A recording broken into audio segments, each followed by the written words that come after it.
The radio man heard it clearly. 3 words through static. 3 words that would be repeated in congressional hearings 8 months later. Look at those Australian idiots. The voice belonged to an American lieutenant colonel. He was watching from a ridge 2 kilometers away. What he saw made him shake his head. 27 Australian soldiers were moving forward into a rubber plantation. The date was August 18, 1966. The place was Long Tan, South Vietnam. The American officer didn't know what was about to happen. Neither did the Australians. But in 6 hours, his words would haunt him. The ground was already soft when D Company left the base. It had rained the night before. The kind of rain that turns red dirt into paste. The kind that makes every step loud. Task Force commanders at Nui Dat didn't like sending men out in these conditions, but the Viet Cong had hit the base with mortars the previous evening. 3 men wounded, ammunition depot damaged, and somewhere in the jungle, the mortar crews were waiting. Find them, destroy them, return by nightfall. Those were the orders. Major Harry Smith led D Company out through the wire at 10:45 a.m. He was 32 years old, methodical, quiet, the kind of officer who checked his men's boots before every patrol. He had 108 men with him. The American advisors watched them go. Some nodded, some lit cigarettes. One made a comment about how Australians moved too slowly. The rubber plantation ahead was called Long Tan, rows of trees planted in perfect lines by French colonists decades before. The canopy blocked most of the light. The ground between the trees was clear enough to see 30 meters in any direction. It looked manageable. It wasn't. At 3:40 p.m., the forward scout saw movement. He raised his hand. The column stopped. Smith moved up quietly. Through the trees, maybe 60 meters ahead, figures were crossing left to right. They wore dark clothing. They carried weapons. Smith counted 6, then 12. Then he stopped counting. He made the decision in seconds. Engage now or let them pass. He gave the order. The first rounds cracked out across the plantation. 2 Viet Cong fell. The rest scattered into the trees. For 30 seconds, it seemed like a normal contact, a small unit running away. Then, the jungle answered back. Fire came from 3 directions at once. Not rifles, heavy machine guns, the kind that cut through tree trunks. The noise was enormous. Bullets snapped through the canopy. Bark exploded. Men hit the ground. Smith realized 2 things immediately. First, this wasn't a mortar team. Second, his company was in the center of something much larger. The American observation post on the ridge had a clear view of the plantation. They could see the muzzle flashes. They could hear the volume of fire. They could see D Company spreading into a defensive position. The lieutenant colonel lifted his radio.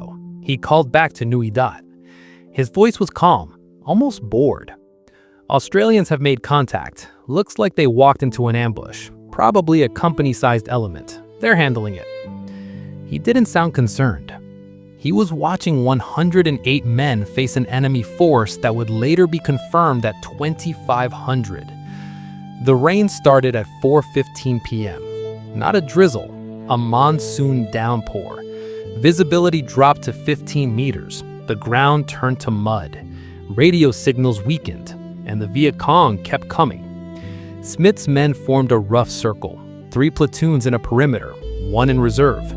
They fired in controlled bursts. Discipline held, but the ammunition was going fast. Each man carried a basic load, 60 rounds for the L1A1 rifle, 4 magazines. In a firefight like this, that lasted 12 minutes. Smith called for resupply. He called for artillery. He called for anything. The response came back distorted through the rain. Choppers can't fly in this weather. Artillery is ranged, but we need your exact position. Smith looked at the map. The rubber plantation had no landmarks, just trees in rows, all identical. He gave his best estimate. 2 minutes later, shells started landing. They were close, too close. Fragments hit trees 20 meters from the Australian position. Smith radioed again. Adjust fire north 100 meters. The next volley landed in the enemy positions. Men could hear screaming through the rain. But it wasn't enough. The Viet Cong had been planning this for weeks. Intelligence reports recovered months later showed the truth. The 445 Battalion had been waiting near Long Tan for days. They knew the Australians would come looking for the mortar teams. They knew the ground. They knew the weather. This was supposed to be a victory, a complete destruction of an enemy company, the kind of win that would be broadcast on Radio Hanoi. They attacked in waves, first from the east, then from the south. The Australians fired until their barrels glowed. They reloaded in the mud. They passed ammunition to the men who needed it most. At 5 p.m., 11 platoon reported they were almost out. At 5:15, 10 platoons said the same. Smith had a choice: pull everyone into a tighter circle and wait, or push the reserve platoon forward to extend the line. He sent them forward. Sergeant Bob Buick led the reserve platoon into the worst of it. His men moved through rain so thick they could barely see the man in front of them. The enemy fire never stopped. It came from everywhere and nowhere. One of his men took a round through the chest. He fell without making a sound. Another was hit in the leg. He kept firing from the ground. Buick's voice carried over the noise. Aim low, 3 round bursts. Make it count. They reached the edge of the perimeter just as 11 platoons started to collapse. The men there had been fighting for 90 minutes straight, faces black with mud and powder, hands shaking, magazines empty. Buick's platoon filled the gap, but now everyone was running low. Back at Nui Dat, the American lieutenant colonel was still watching. He could see the tracers through the rain. He could see the artillery impacts. He could hear the radio traffic getting more desperate. His earlier confidence was gone. He lifted the radio again. His voice had changed. They're not going to make it. We need to prep for a rescue operation. The Australian Task Force commander, Brigadier Jackson, heard him. Jackson's face didn't move. He turned to his operations officer. Get the APCs ready. Load every man we can spare, and tell them to move fast. The American officer looked at him. You're sending APCs into that, in this weather, through a jungle approach? Jackson didn't blink. Yes. The armored personnel carriers left Nui Dat at 5:45 p.m. 11 vehicles, M113s, tracked, armored, loud. Each one carried a crew of 3 and space for 10 infantry. They loaded every available man from B Company. The American advisors watched them go. One of them shook his head. They'll bog down before they get halfway. The APCs disappeared into the rain. At Long Tan, the situation was critical. Smith had 23 men wounded, 3 confirmed dead. Ammunition was nearly gone. Some men were down to their last magazine. Others were sharing rounds. The enemy knew it. At 6 p.m., the Viet Cong launched their largest assault. They came from the north and east simultaneously, hundreds of them, screaming, firing, moving through the trees in groups. The Australians met them with everything left. Machine gunners fired until their weapons jammed. Riflemen aimed for center mass and dropped targets at 10 meters. Wounded men propped themselves against trees and kept shooting. The noise was inhuman. And then, in the middle of it all, someone heard engines. The sound came from the west, low and mechanical, grinding through mud, getting louder. At first, no one was sure what it was. The Viet Cong heard it too. Their fire slackened for just a moment. Heads turned. Then, the first APC burst through the tree line.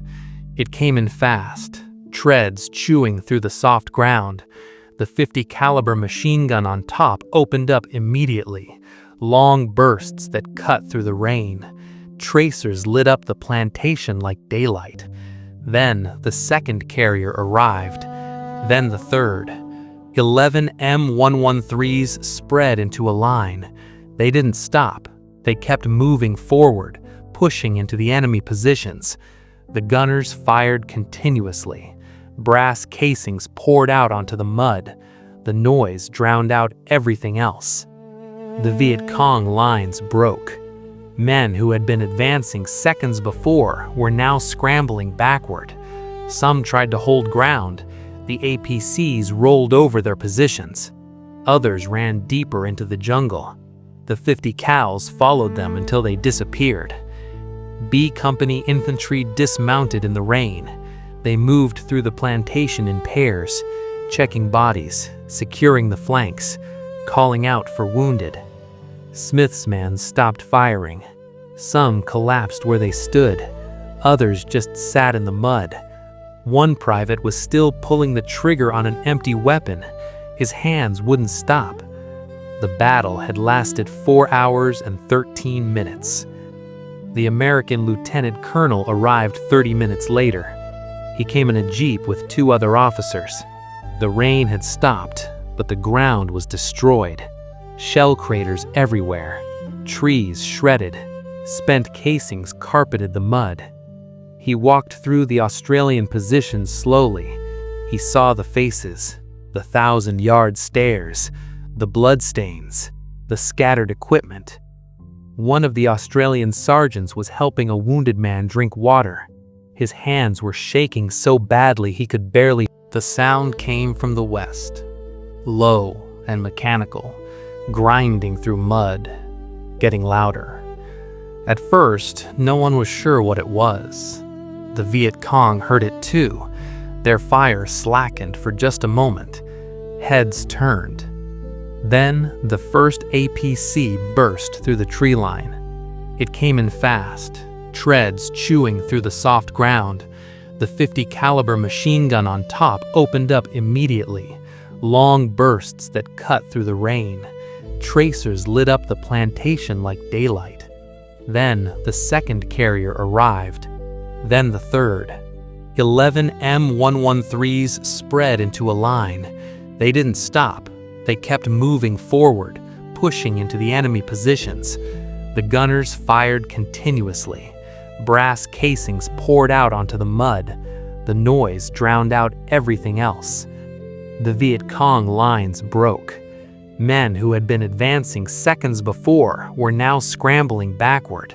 Some tried to hold ground. The APCs rolled over their positions. Others ran deeper into the jungle. The 50 cows followed them until they disappeared. B Company infantry dismounted in the rain. They moved through the plantation in pairs, checking bodies, securing the flanks, calling out for wounded. Smith's men stopped firing. Some collapsed where they stood. Others just sat in the mud. One private was still pulling the trigger on an empty weapon. His hands wouldn't stop. The battle had lasted 4 hours and 13 minutes.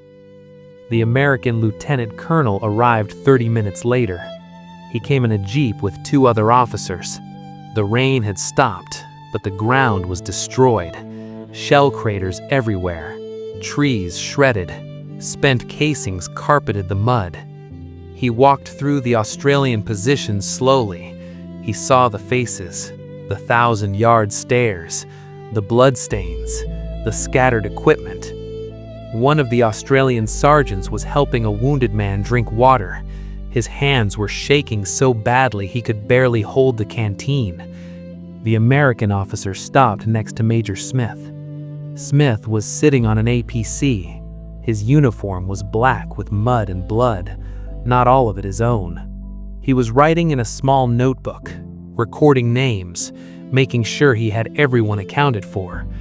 The American didn't say anything at first. Then he spoke quietly. "I need to apologize." Smith looked up. His face showed nothing. The American continued. "What I said earlier on the radio, that was wrong, completely wrong." Smith nodded once. He went back to his notebook. The American officer stood there for another moment. Then he walked away. The body count took 2 days. Australian casualties, 18 dead, 24 wounded, Every single man who went into that plantation was either hit or came close. Enemy casualties, 245 confirmed dead in the plantation. Blood trails leading into the jungle suggested many more.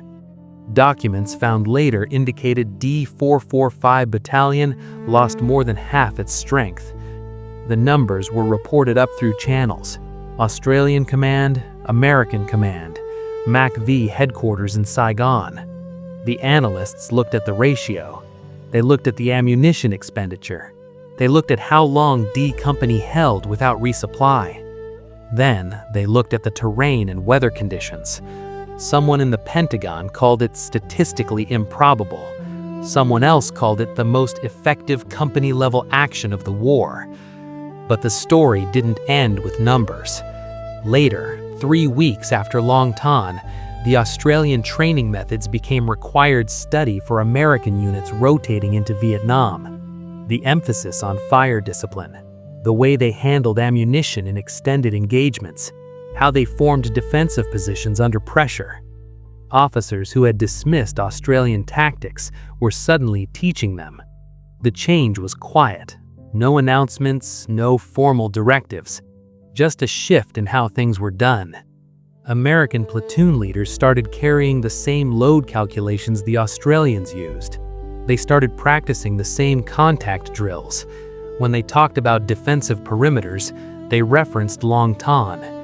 The lieutenant colonel who made the comment was transferred to a staff position in Da Nang. He never spoke publicly about what he saw that day, but men who served with him later said he was different, more careful with assumptions, less quick to judge. The rain returned that night. The men of D Company were back at Nui Dat. Some slept, most couldn't. They sat in small groups, smoking, not talking much. The wounded were in the field hospital, morphine and bandages, waiting for evacuation to Vung Tau. The dead were in a separate tent, 18 bodies in bags, each one tagged, each one waiting to go home. Major Smith walked through the company area at midnight, checking on his men, making sure they had what they needed. He stopped at each group, asked quiet questions, listened to the answers. One private was sitting alone, staring at nothing. Smith sat down next to him. They didn't speak for 5 minutes. Then the private said something. "I ran out of ammo, completely out, and they kept coming." Smith nodded. "But you're here." The private looked at him. "The APCs arrived just in time." Smith stood up slowly. His knees were stiff, his back hurt. Everything hurt. They did. He walked away into the darkness. The story reached the American media in October. Not the big networks at first.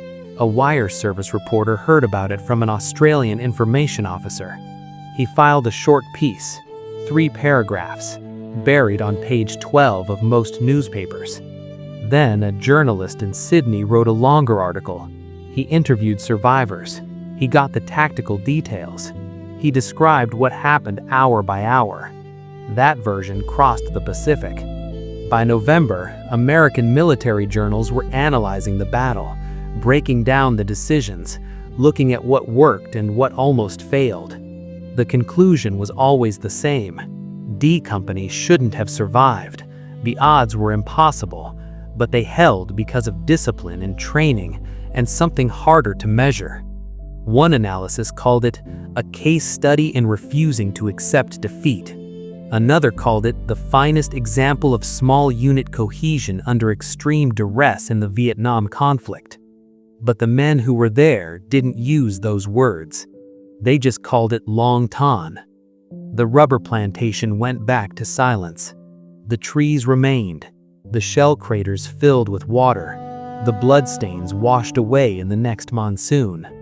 By 1967, other units were patrolling the same area. They found remnants, spent casings, fragments of equipment, pieces of things that told a story. The Viet Cong never came back in strength. Intelligence reports suggested D445 Battalion needed 6 months to rebuild. They avoided the Nui Dot area for the rest of the year. The plantation became a reference point. Other companies used it as a landmark. 2 clicks east of Long Tan, north of where D Company fought. It entered the unofficial geography of the war. Back in the United States, the implications took longer to sink in. The American military was built on firepower, overwhelming force. If you faced a larger enemy, you called in more artillery, more air support, more everything. The Australian approach was different. They assumed support might not arrive.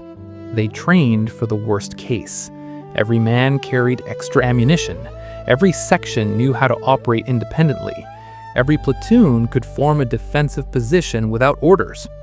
It wasn't revolutionary, it was just thorough. But in the chaos of Vietnam, thorough saved lives. American commanders started asking questions.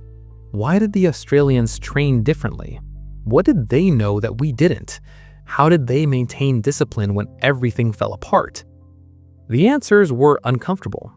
The Australians had been fighting in jungles since World War II, New Guinea, Borneo, Malaya.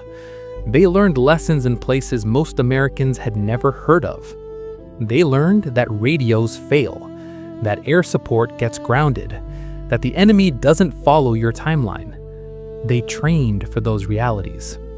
The Americans were learning the same lessons, but they were learning them in real time, in places like Ia Drang, like Hue, like Long Tan. The cost was measured in body bags. 6 months after the battle, Major Harry Smith was promoted to lieutenant colonel. He didn't want it. He told his superiors he preferred to stay with the men. They insisted. Command needed experienced officers who understood what combat actually looked like. He accepted the promotion. He took a staff position. He hated every minute of it. Years later, in an interview, he was asked what he remembered most about Long Tan. He didn't talk about the fighting. He didn't talk about the casualties. He talked about the moment the APCs arrived. He said, "I remember thinking we maybe had 5 minutes left, maybe less. And then I heard those engines. I'll never forget that sound. Never." The interviewer asked if he ever spoke to the APC crews. "Every year at the reunions, I shake their hands. I thank them. It's not enough. It'll never be enough, but I do it anyway." The men of D Company scattered after Vietnam. Some stayed in the army, most went home. They took jobs, started families, tried to forget. But Long Tan followed them, not in flashbacks or nightmares, in quieter ways, in the way they reacted to loud noises, in the way they checked exits when entering rooms, in the way they couldn't tolerate crowded spaces. One veteran said it best in a documentary decades later. "You don't come back from something like that. Not really. Part of you stays in that plantation, in the mud, in the rain. You learn to live with it, but it never leaves." The American military officially recognized the Battle of Long Tan in 1969. A short paragraph in a lessons learned document distributed the training commands throughout the Pacific. It outlined the tactical situation, the decisions made, the outcome. The final line read, "Small unit leaders should study this engagement as an example of effective command under adverse conditions." It wasn't an apology, but it was an acknowledgement. The assumptions made that day on the ridge were wrong. The dismissive comments were wrong. The confidence that the Australians couldn't handle the situation was wrong. The correction came too late for some, but it came. In 1971, the last Australian combat troops left Vietnam. They didn't leave in victory parades. They left quietly. Chartered planes, commercial flights, home to a country that didn't want to talk about the war. The men who fought in Long Tan were among them. They carried their memories in silence. No one asked about their service. No one wanted details. The war was unpopular. The veterans were reminders of something people wanted to forget. It would take decades before the recognition came, before the medals were properly awarded, before the memorials were built, before the country decided it was acceptable to honor them. But the men who were there didn't need recognition to know what happened. They knew what they did. They knew what it cost. They knew they survived when they shouldn't have. That was enough. The American lieutenant colonel retired in 1973. He moved to a small town in Oregon, bought a house near the mountains, tried to disappear. But he couldn't let it go. In 1985, he wrote a letter to the Australian War Memorial. He asked if they had records of D Company survivors. He wanted to apologize properly, not just to Major Smith, to all of them. The memorial forwarded his letter to the D Company Association. He received 17 replies. Most were gracious. They thanked him for reaching out. They said they understood. War makes everyone say things they regret. One letter was different. It came from a sergeant who lost both legs at Long Tan. The handwriting was shaky. The words were careful. You called us idiots. You thought we couldn't handle it. But we did. We held that ground when everyone said we'd break. I'm not writing this to make you feel worse. I'm writing so you understand something. We didn't fight for your respect. We fought because that's what we were trained to do. Your apology is accepted, but it changes nothing about that day. The American officer kept that letter in his desk drawer until he died. The tactical analysis of Long Tan continued for years. Military historians examined every decision, every radio call, every movement of men and equipment. They built models, ran simulations, tried to understand how 108 men held against a force 20 times their size. The conclusions varied. Some credited superior training.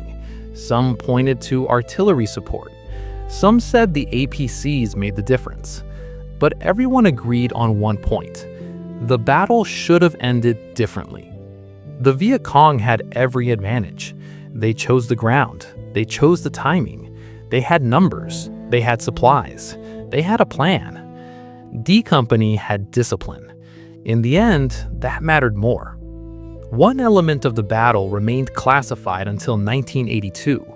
The intelligence reports that showed D445 Battalion had been planning the ambush for weeks, that showed they knew the Australian patrol routes, that showed they expected to win. When those documents were declassified, the picture became clearer. This wasn't a chance encounter. This was a trap, carefully prepared, well executed, almost successful. The Viet Cong commanders expected to destroy an entire company. They expected to capture weapons and equipment. They expected to broadcast their victory as proof that the Allies could be beaten. Instead, they lost the battalion. The after-action reports from the North Vietnamese side were blunt. They blamed poor intelligence on Australian capabilities. They blamed the weather for allowing the APCs to arrive. They blamed bad luck. They never admitted the truth, that they were outfought. By the 1990s, Long Tan had entered military legend. Officer candidates studied it at Sandhurst, at West Point, at Duntroon. The details varied slightly in each telling, but the core remained the same. A single company, surrounded, outnumbered, low on ammunition, and they held. Veterans from other wars recognized something in that story. Chosin Reservoir, Rorke's Drift, the Alamo. Moments where men refused to break. The comparison wasn't perfect. Long Tan ended differently than those other battles, but the pressure was the same, the odds were the same, the decision to stand was the same. The men who were there grew old. They attended reunions, fewer each year. They stood in silence on August 18th, remembering names, remembering faces. Some gave interviews. They talked about what happened, but they rarely talked about how it felt.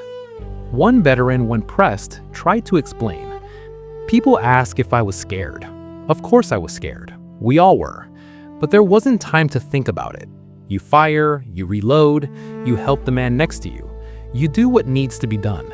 The fear comes later, in the quiet, when you realize how close it was.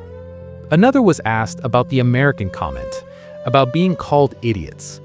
He smiled, not with bitterness, just tired amusement. Words are just words. What matters is what you do when it counts. We did what we needed to do. That's all. The battlefield itself became a memorial. The Vietnamese government designated it a historical site in 1994. They built a small monument. They preserved some of the trees. Australian veterans visited. Some brought their families. They walked through the plantation, pointing to positions, describing movements. The younger generation struggled to picture it. The ground was peaceful now. Birds sang. The rain still came, but the violence seemed impossible. One veteran's grandson asked a question. "Were you a hero?" The old man thought for a long time. "No, I was just trying to survive. We all were. The heroes are the ones who didn't come home." In 2006, the Australian government issued a formal unit citation. Every man who fought at Long Tan received recognition. 40 years late, but official. The ceremony was small, held at a barracks outside Canberra. Elderly men in suits received their citations. Some cried. Some stood stoic. All of them remembered. The American military attaché attended. He gave a short speech. He talked about Allied cooperation, about shared sacrifice, about lessons learned. He didn't mention the comment made in 1966. He didn't need to. Everyone there knew the history. After the ceremony, he spoke privately with 3 D Company veterans. He shook their hands. He said his country should have recognized their achievements sooner. One of them replied simply, "We weren't fighting for recognition. We were fighting to go home." The lessons from Long Tan are still taught. Modern infantry officers study the ammunition discipline, the fire control, the way Smith managed his platoons under pressure. They study the APC relief column, the decision to push through difficult terrain, the risk that paid off. They study the artillery coordination, how Smith adjusted fire while under contact, how he used the limited support available. But most importantly, they study the assumption that failed. The assumption that the Australians couldn't handle the situation. The assumption that they would break. The assumption that training and discipline didn't matter as much as firepower. That assumption cost credibility. It almost cost lives. The correction of that assumption changed how Allies fought together for the next 50 years. The rubber plantation stands today. Smaller than it was, some trees were never replanted, some areas returned to jungle. But the rows remain, the spacing, the geometry that gave clear fields of fire in 1966. Vietnamese farmers work the land nearby. They find things sometimes, shell fragments, pieces of equipment, reminders that this ground was once soaked in blood. They leave those items alone. They mark the spots, they move on. The earth has healed, but the memory remains. The final count of what happened at Long Tan took years to fully establish. 18 Australians dead, 24 wounded. Some of those wounds were severe. Men who would carry scars for life. Men who would never be whole again. On the other side, the numbers were harder to confirm.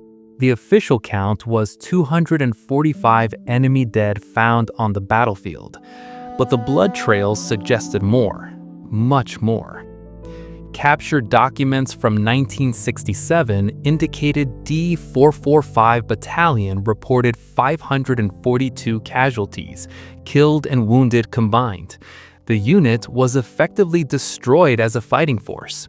For one afternoon of combat, the ratio was staggering. Military analysts have tried to explain it ever since.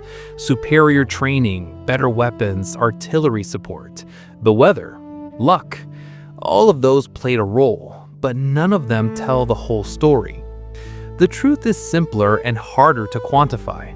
The Australians refused to break. When ammunition ran low, they fired slower. When casualties mounted, they closed the gaps. When the enemy came in waves, they met each wave with controlled fire. There was no moment of panic, no collapse, no rout. Just men doing what they were trained to do, until help arrived. The American officer who made the comment lived another 30 years. He never spoke publicly about Long Tan. He never wrote about it. He never sought attention. But people who knew him said it changed something fundamental, made him question his assumptions, made him slower to judge. In 1998, he traveled to Australia. He attended a D Company reunion. He wasn't invited, he just showed up. The veterans recognized him immediately.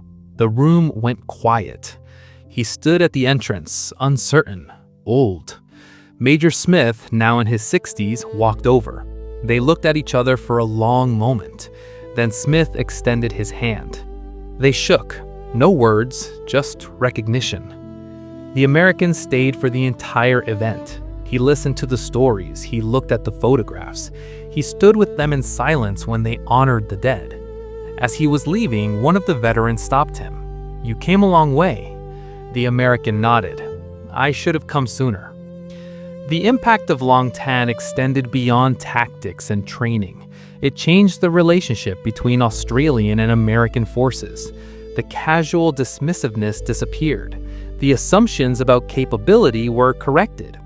When Australian units arrived in new areas, they were treated differently, with respect, with curiosity about their methods.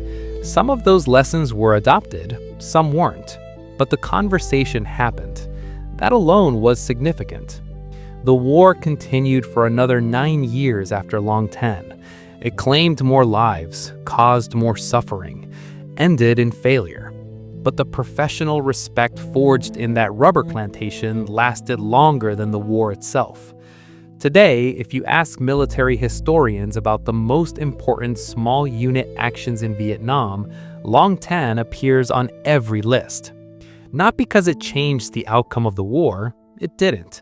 The war was always going to end the way it ended, but because it demonstrated something that wars often obscure, that training matters, that discipline matters, that the quality of man matters more than the quantity. The Viet Cong came to Long Tan expecting an easy victory. They had fought French forces, they had fought American units. They thought they understood their enemy. They didn't understand the Australians. Not because the Australians were superhuman, but because they were prepared for the worst possible scenario. And when that scenario happened, they executed. No heroics, no dramatic gestures, just professional soldiers doing their job under impossible conditions. The youngest veteran of Long Tan turned 80 in 2024. He gave an interview to a military history journal. They asked them what he wanted people to remember about that day. He was quiet for a long time. "Remember that we were just ordinary men, plumbers, electricians, farm boys. We joined up, they trained us, they sent us to the jungle, and when the moment came, we did what we had to do." He paused. "Remember the ones who didn't come home. They're the reason any of this matters. Not the tactics, not the analysis. Just 18 men who died in the mud and rain." The comment that started this story, those 3 words spoken on a ridge in 1966, represents something larger than one man's mistake. It represents the cost of assumption, the danger of underestimating an ally, the price of arrogance. Wars are filled with such moments, small judgments that prove catastrophically wrong, quick assessments that miss the truth.